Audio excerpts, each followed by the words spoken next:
You guys know what a boomerang is? It's this triangular shaped disc, or not frisbee, but you throw it, and then when it goes out, it comes back to you. And we're seeing a boomerang effect in 2 Samuel 13, where David's poor choices and hostile, harmful actions he inflicted, affecting another family and affecting the nation of Israel, it's boomeranging back on his family. Let's see what happens. 2 Samuel chapter 13, David has committed adultery with Bathsheba and put her husband to death with the sword of the Ammonites by putting him in a place where he could be easily cut down. And David cursed himself when Nathan the prophet came and shared with him a parable of a rich person who took a poor man's one and only ewe and killed it. David said that man deserves to die. He should pay for it 4 times over. David's already paid for it 1 time over with the death of his baby. Now we're going to see what happens to his firstborn. Not only his lastborn, but now the firstborn. The harrowing story continues. The whole rest of the book of 2 Samuel describes the downfall of the Davidic kingdom, how he's experiencing the consequences of his sin. You know, you can choose your sin, but you can't choose your consequences. You can receive forgiveness, but that does not mean you receive a free pass from the implications of what you did. 2 Samuel 13, verse 1. In the course of time, Amnon, son of David, fell in love with Tamar, the beautiful sister of Absalom, son of David. Now, it's interesting, these 3 names. I got it written down here someplace. But the name Absalom means my father's peace. Amnon's name, got that written down here someplace. I'm trying to find it.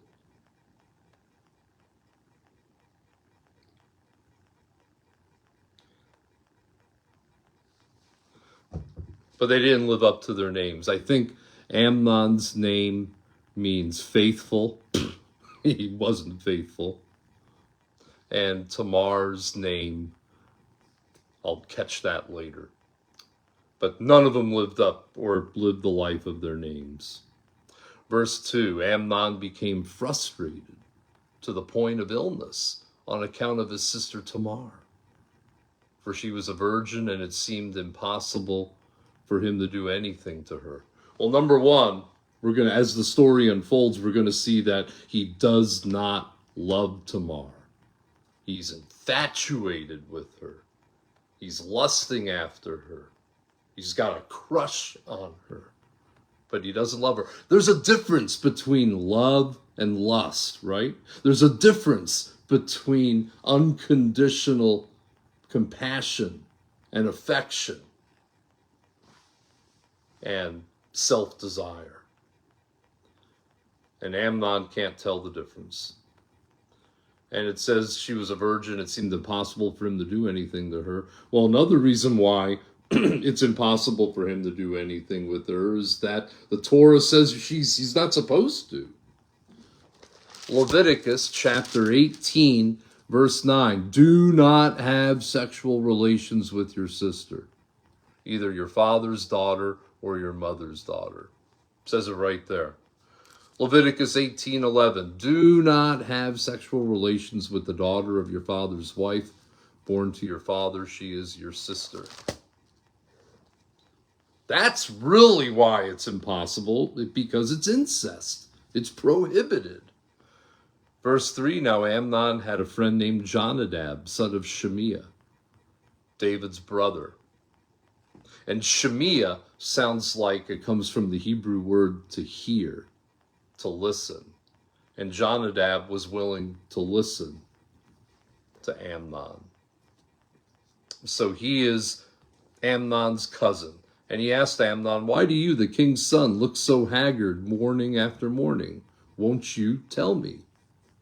Amnon said to him, "I'm in love with Tamar, my brother Absalom's sister."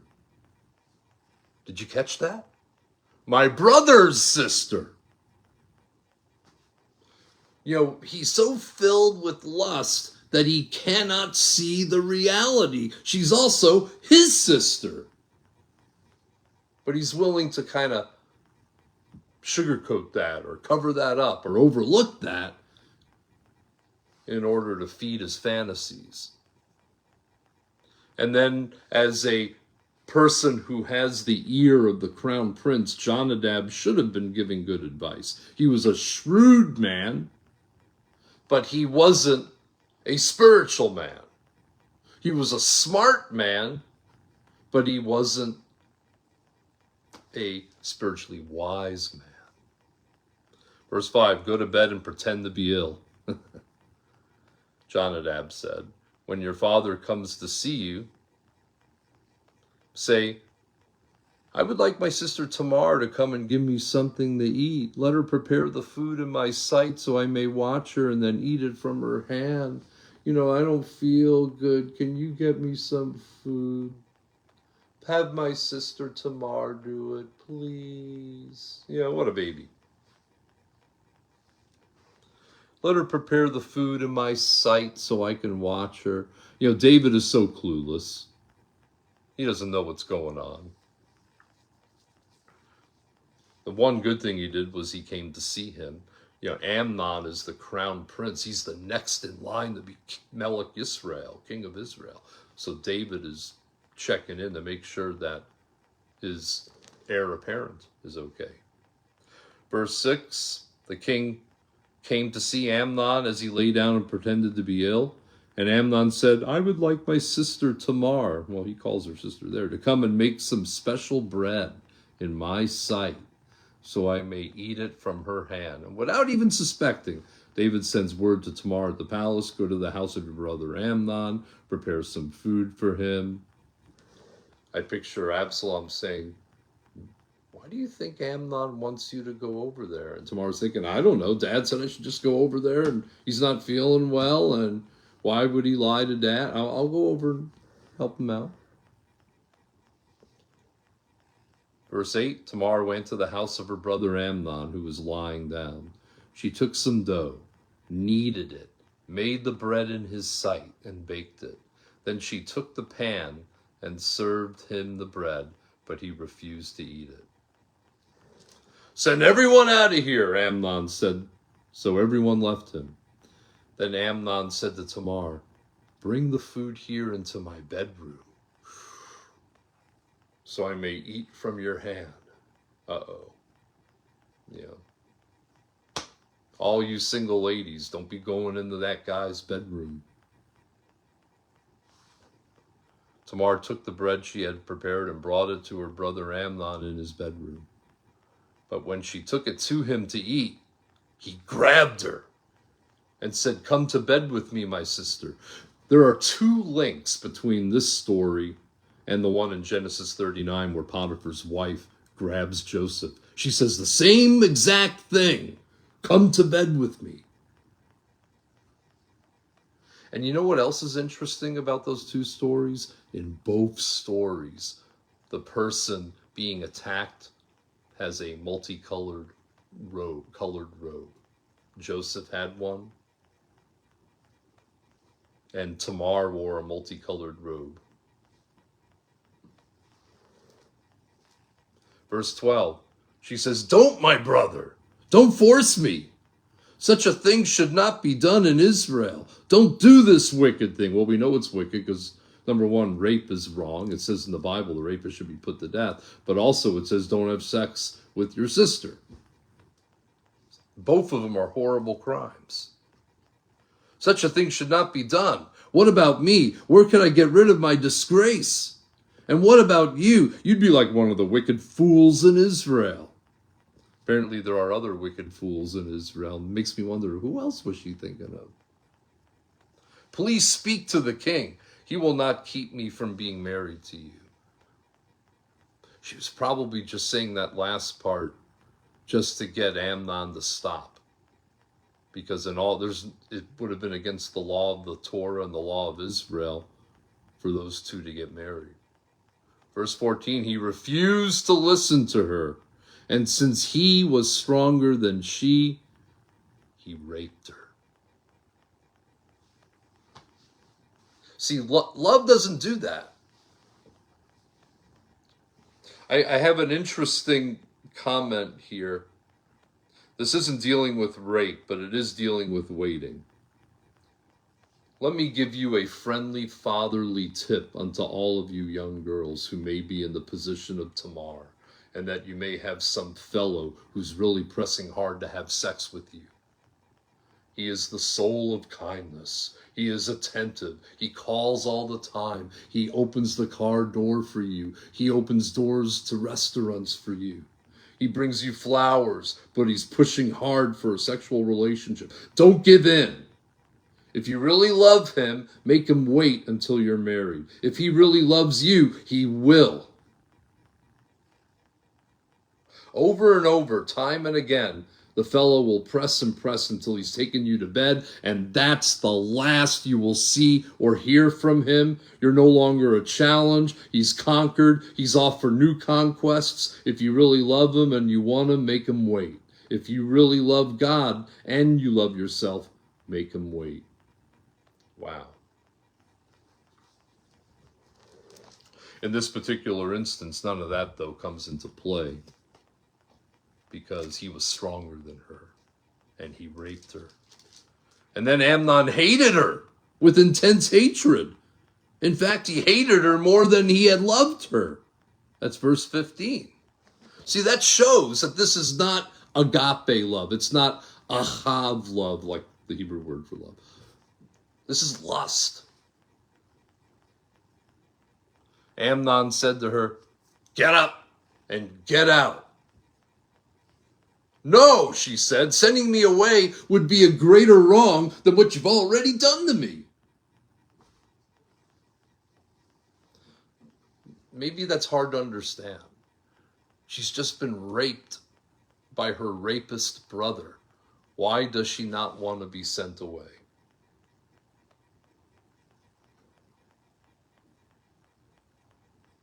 I've got a note on here. I'm looking it up.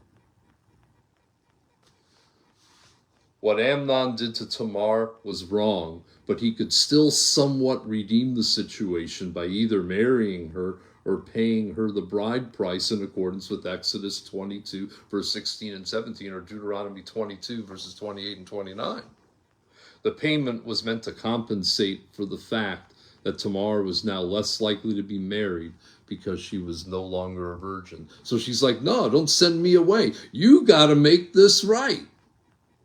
You're going to be paying the bride price. I expect to be compensated. I expect to be treated right."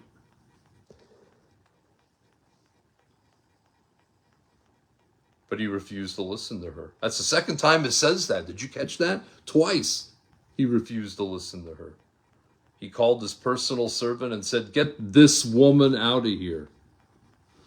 Tamar is no longer the one he is, quote unquote, in love with. He's no longer affectionate toward her. Doesn't even refer to her as my sister. "Get this woman. I did not have sexual relations with..." You remember that? President Clinton? Remember when he said that about Monica Lewinsky back in 1996? "I didn't with this woman." That's the kind of language that Amnon is using here. Get this woman out of here. And bolt the door after her. So his servant put her out and bolted the door after her.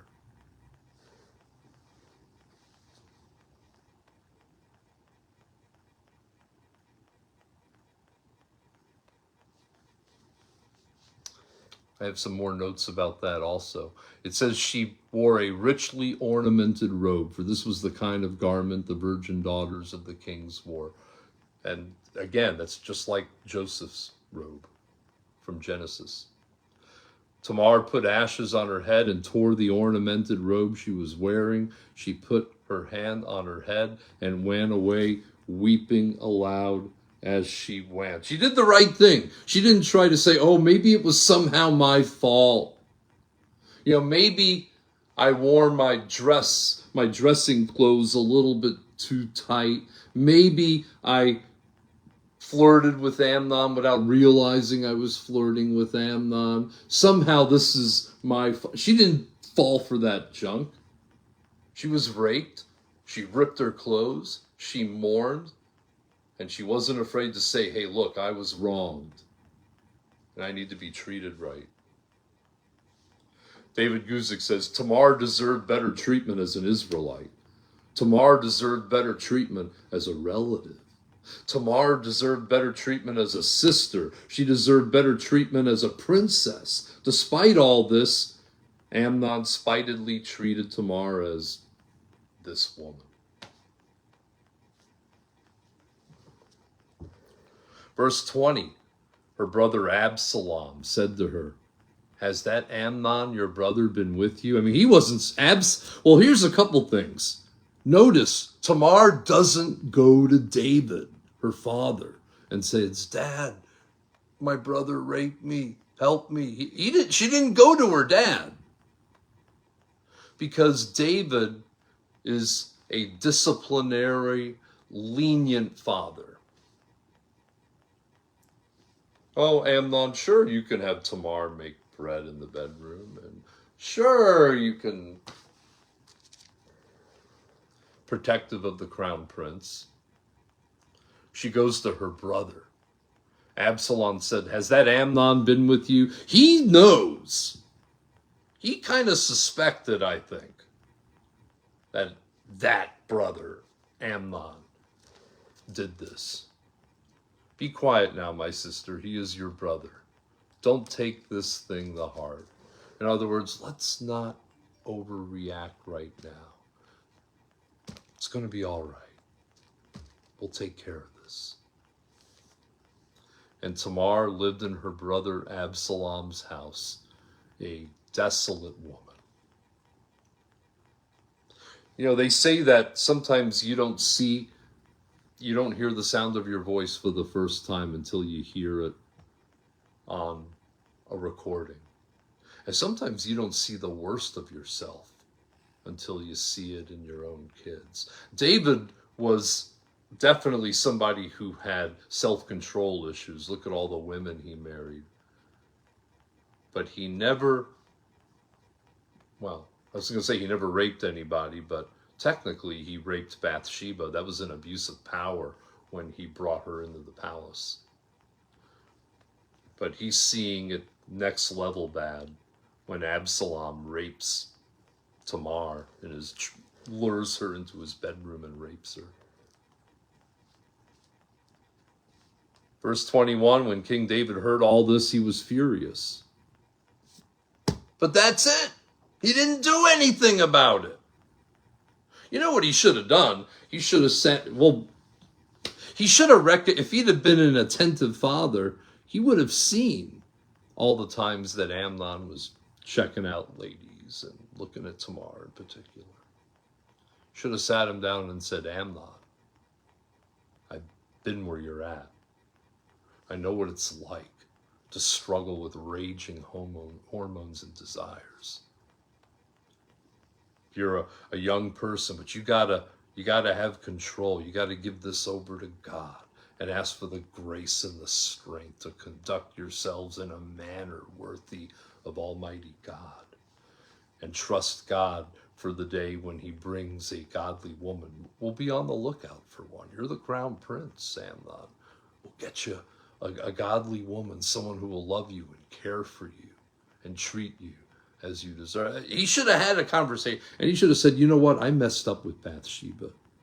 I abused my power. I should have died for my sin, and God showed me grace. But I've been experiencing the guilt and the remorse and the consequences for my sin. Amnon, go and read what I wrote in Psalm 51, man. Go and read what I wrote in Psalm 32. Blessed is he whose transgressions are forgiven, whose sins are covered. Blessed is the man whose sin the Lord will never count against him, and in whose spirit is no deceit. Go back and read that, my son. But all he did was find out about it and get furious. Probably furious that it happened, furious that he wasn't a better father, furious maybe that Tamar went to her brother Absalom rather than to him, that he had to hear about it, third hand, fourth hand, fifth hand. Verse 22, Absalom never said a word to Amnon, either good or bad. He hated Amnon because he had disgraced his sister Tamar. Now let's fast forward 2 years later, verse 23. When Absalom's sheep shearers were at Baal Hazor near the border of Ephraim up north, he invited all the king's sons to come there. Absalom went to the king and said, your servant has had shearers come. Will the king and his officials please join me? No, my son, the king replied. All of us shouldn't go. We don't mean to be a burden to you. But you have my blessing.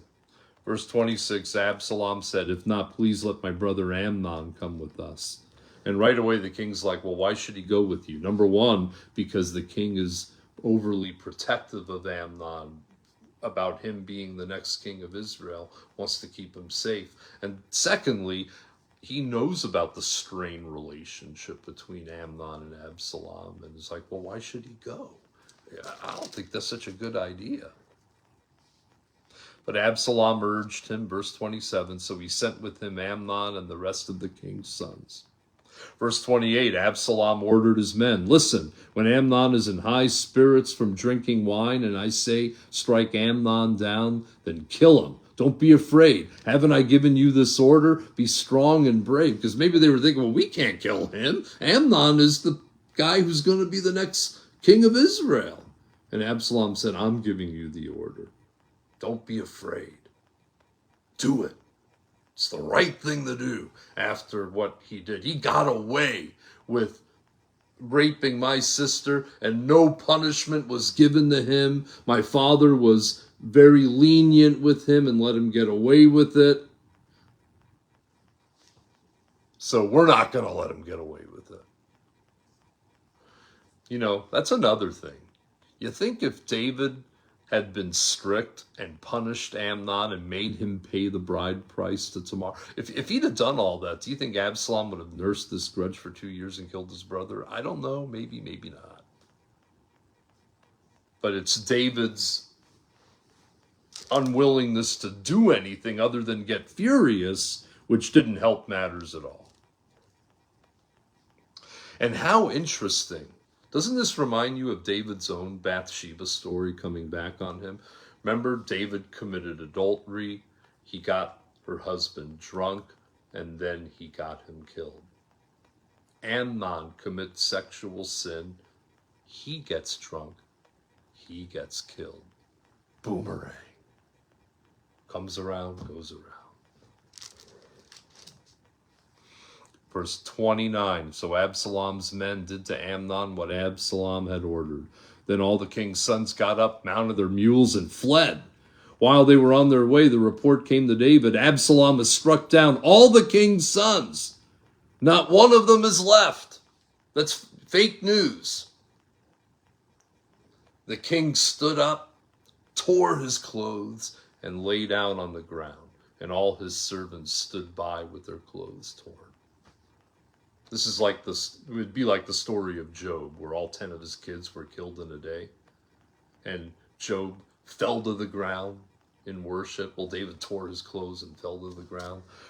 Verse 32, but Jonadab, son of Shemiah, David's brother, remember he was the dude that told Amnon how to rape Tamar in the first place, or how to get her in that position to be raped in the first place.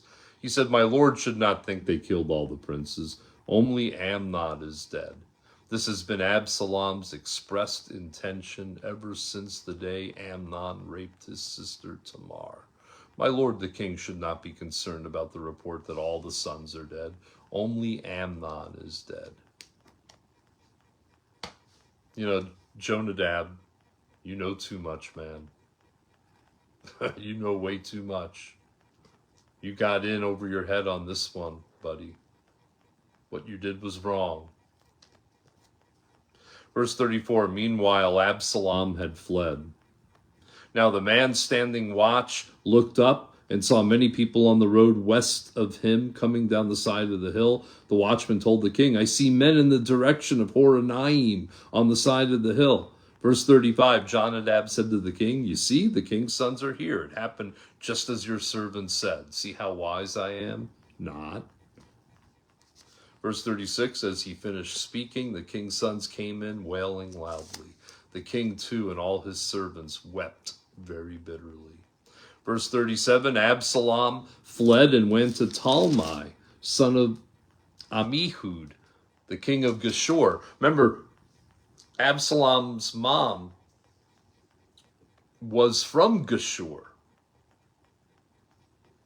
And so he went to go be with his grandma, with his mom. But King David mourned for his son every day. I didn't understand that for a long time. Which son did he mourn for? Absalom, who ran away? No, he's mourning for Amnon, the crown prince, the one that he was grooming to be the next king. Verse 38, after Absalom fled and went to Geshur, he stayed there 3 years. And the spirit of the king longed to go to Absalom because he was consoled concerning Amnon's death.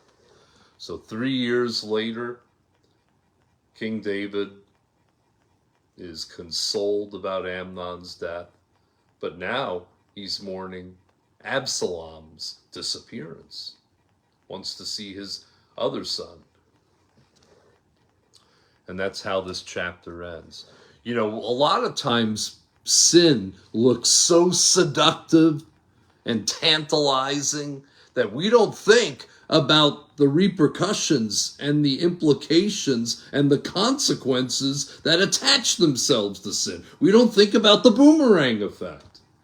And these things are written so that through the endurance and encouragement of the scriptures, we might have hope that we could look at a situation like this and say, well, man, I'm going to refrain from doing anything like that. I'm going to ask God for the grace and strength to control myself.